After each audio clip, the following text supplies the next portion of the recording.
Bonjour à tous, bienvenue sur la chaîne Sciences et Culture TV. Aujourd'hui, on va voir un sujet très important. Il s'agit en fait de parler des différentes mesures de la température, ou précisément des différentes unités. D'où vient l'unité Kelvin? D'où vient l'unité Celsius? D'où vient l'unité Fahrenheit? Et d'où vient l'unité Rankine? Aujourd'hui, nous allons voir les histoires qui sont cachées derrière ces unités. Quand vous allez à l'hôpital, on peut prendre votre température. On peut dire vous avez une température de 37 degrés Celsius. Qui était Celsius? D'où cela vient? Quand on parle du zéro absolu, ça veut dire zéro Kelvin. Et bien on utilise le Kelvin. Qui était Kelvin? Et d'où est-ce que toutes ces températures viennent? On va expliquer ça. Restez scotchés. Regardez cette vidéo jusqu'à la fin pour en savoir plus. On y va.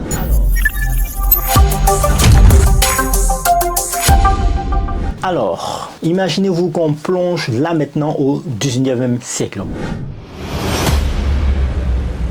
Il avait un homme, un scientifique, qui s'appelait Lord Kelvin. Lord Kelvin aimait étudier beaucoup les températures, donc la chaleur, le froid, etc. À cette époque, on utilisait beaucoup l'unité Celsius pour mesurer les différentes températures, car l'unité Celsius reposait sur la congélation ou l'ébullition de l'eau. C'est alors que le fameux Lord Kelvin a eu une idée révolutionnaire. En fait, il voulait créer une unité de la température qui ne dépendait ni de l'eau, ni encore d'une autre substance connue. Il a imaginé une échelle de température où l'échelle la plus basse serait un point très spécial appelé zéro absolu. Et bien, à ce point très spécial, toutes les particules cessent de bouger. Et bien, quand on parle de particules ici, on veut parler par exemple des atomes, des électrons, etc.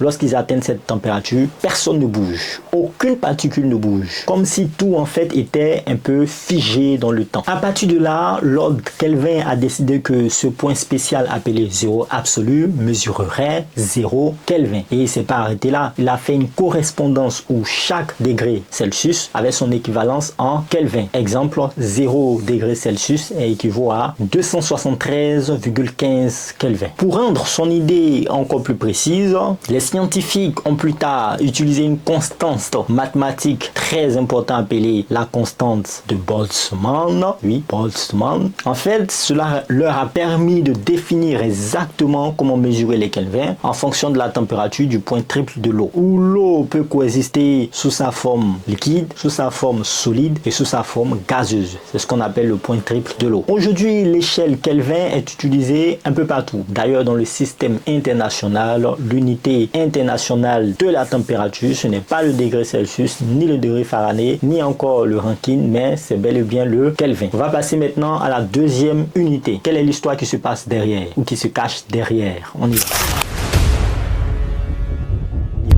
Repartons un peu en arrière encore au XVIIIe siècle. Il avait à cette époque un éminent médecin et physicien nommé René Antoine Ferchot de Réaumur. S'est distingué par ses travaux dans le domaine de la thermométrie. Ça veut dire dans le domaine de l'étude de la température. Eh bien, il faut savoir que né en 1683, Réaumur était passionné de physique et de médecine expérimentale. Ce qui lui a permis en fait plus tard de développer sa propre échelle qui va être utilisée au fil des siècles et jusqu'à aujourd'hui. L'échelle Réaumur fut introduite en 1730. Et bien à cette époque, il existait plusieurs échelles de température qui étaient utilisées en Europe. Alors, Réaumur a décidé de créer une échelle spéciale qui était plus basée sur ses expériences scientifiques et les observations pratiques. L'idée de base derrière l'échelle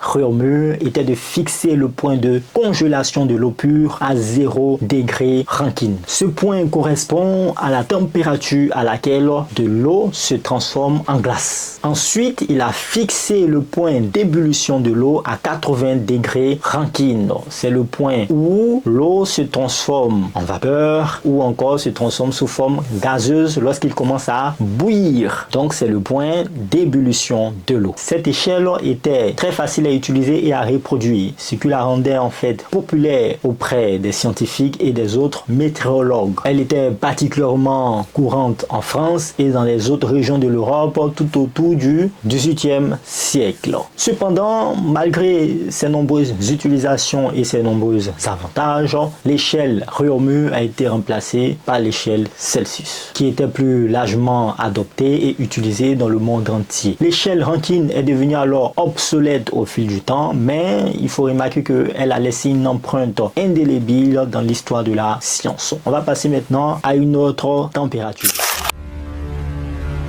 Alors, nous remontons encore au XVIIIe siècle où il y avait un scientifique nommé Gabriel Daniel Faraday qui vivait en Angleterre. Et bien, ce scientifique aimait beaucoup étudier les températures et tout ce qui est lié à la chaleur tout comme au froid. Et bien sûr, il aimait aussi les mesurer. Alors, Daniel Faraday avait une idée assez spéciale et en même temps très ambitieuse. C'était en fait de trouver une échelle ou de créer une échelle qui allait porter son nom, l'échelle Faraday. Une échelle qui allait mesurer la température d'une manière plus précise et plus facile. Et il a donné à cette échelle, bien sûr, son propre nom en l'honneur de lui-même. Alors, pour faire cette échelle, Daniel Faraday a utilisé 2 points. Le premier point, en fait, il a commencé à mesurer l'endroit le plus froid de son laboratoire, ce qu'il a fixé à 0 degré Fahrenheit. Et le deuxième point, en fait, il a commencé à mesurer la température de son propre corps lorsqu'il était en bonne santé et il a fixé cette température à 96 degrés Fahrenheit. Daniel Faraday a ensuite divisé ces 2 points en 180 autres petits points. Donc, il a constitué ensuite l'échelle Fahrenheit. Ça veut dire la température la plus haute, c'est la température de son corps, 96 degrés Fahrenheit. Et la température la plus basse, c'est la température la plus basse de, bien sûr, l'endroit le plus froid de son laboratoire, donc 0 degrés Fahrenheit. Voici ainsi constituée l'échelle Fahrenheit. Alors, l'échelle Fahrenheit a été utilisée en Angleterre et aux États-Unis pendant longtemps et très longtemps. Elle était plus populaire que d'autres unités comme le degré Celsius par exemple, avant bien sûr que le degré Celsius devienne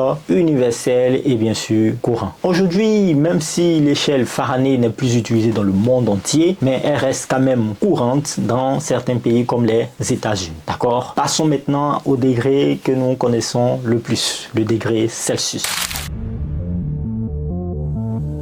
Alors, il y a bien longtemps où les gens se posaient la question comment mesurer de manière précise les températures. Ça veut dire comment mesurer la sensation de chaleur, comment mesurer aussi la sensation de froid. Et bien, c'est ainsi que, à partir du XVIIIe siècle, un scientifique suédois nommé Anders Celsius a eu l'idée de mettre cela en place. Ça veut dire créer une échelle de température qui va nous aider en fait à mesurer les points les plus chauds et les points les plus froids. Anders Celsius a décidé alors de mesurer 2 points ou de prendre 2 points en compte. Et bien, le premier point, c'était le point à partir duquel l'eau devenait glace. Donc, l'eau passe de la forme liquide à la forme solide. Et bien, ce point-là, il a décidé que ce serait le 0 degré Celsius. Ensuite, il a pris un deuxième point. C'est le point où l'eau commence à bouillir et donc commence à s'évaporer, de passer de sa phase liquide à la phase gazeuse. Et ce point-là, il a décidé que ça serait 100 degrés Celsius. Alors, cela a donné naissance à l'échelle que nous connaissons tous aujourd'hui,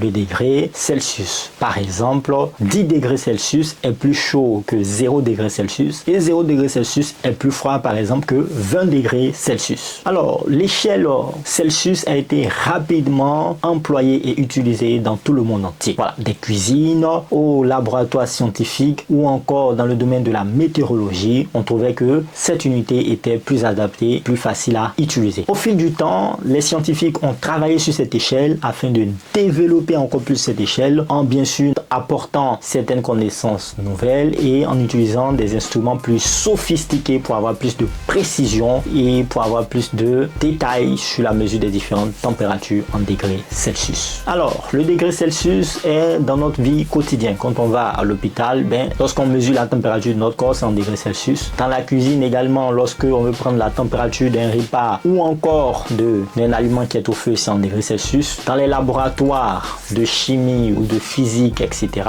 lorsqu'on veut mesurer les températures, c'est aussi en degrés Celsius. Le degré Celsius est rentré dans notre quotidien. Voici ainsi présenter les différents types de degrés. D'où est-ce que ça vient? Le degré Kelvin, à l'ordre Kelvin, degré Rankine, degré Fahrenheit et ensuite degré Celsius. J'espère que vous avez appris énormément beaucoup de choses dans cette vidéo. N'hésitez pas à commenter cette vidéo et à nous dire quel genre de degré ou quel degré vous avez entendu ou vous aimez le plus dans cette vidéo. Portez-vous bien, faites le plein de savoir. Au revoir.